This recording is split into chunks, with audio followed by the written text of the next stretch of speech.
주말 사이 삼지대 움직임이 심상치 않았죠.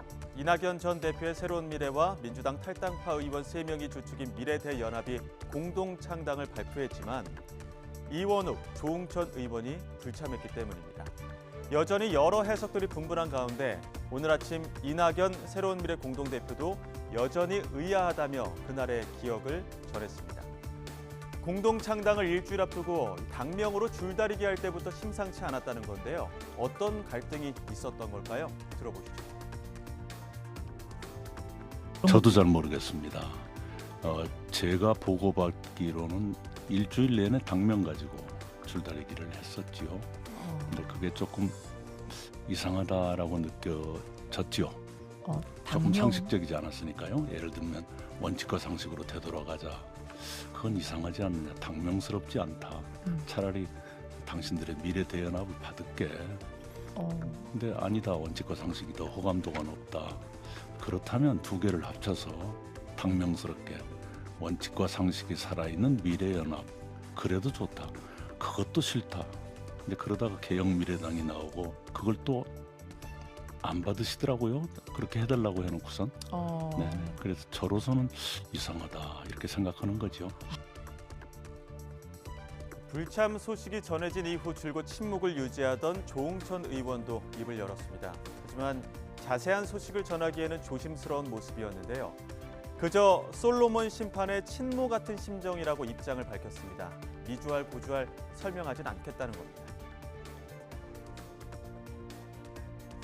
그러니까 경로 같은 것이 이제 좀 차이가 있었고요. 예. 당명은 그거는 뭐 굉장히 지연말단적인 거를 과대해 가지고 말씀드린 건데 뭐 개인적으로 뭐 오해를 사거나 좀 억울한 점이 있더라도 모두 감수하겠다. 그게 네. 대의를 달성하는데 뭐 맞는 일이다라고 생각합니다. 왜냐하면 그 뭐 성경에 나오죠. 솔로몬 재판에서 서로 자기 아이라고 하다가 정 안 되니까 재판장이 아이를 그럼 반으로 나눠가지고 줘라라고 했을 때 울면서 안 됩니다. 저 여인한테 다 주십시오. 네네.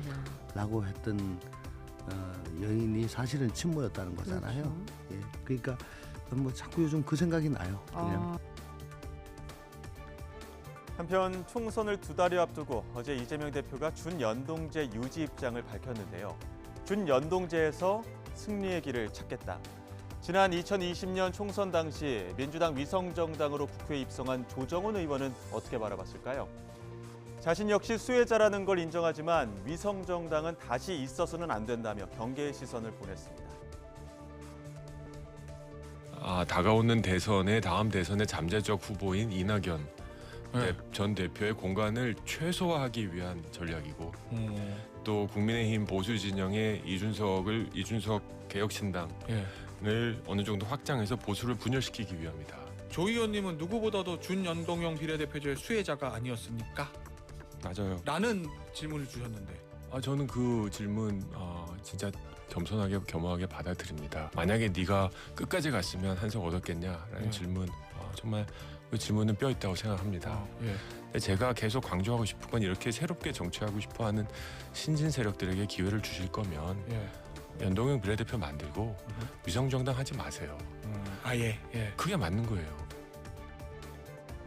네, 조정훈 국민의힘 의원의 이야기에 장경태 민주당 최고위원 그림이 나왔습니다. 시청자 여러분의 양해 말씀드리도록 하겠습니다. 다음 이야기 전해드리겠습니다. 민주당 정성호 의원은 이런 선택이 불가피했다고 강조했습니다. 이재명 대표의 결단이 최악을 피하는 차선책이었다고 밝혔는데요. 멋지게 이기는 길이 아닌 멋지지 않게 지는 길을 피하기 위해서라는 겁니다.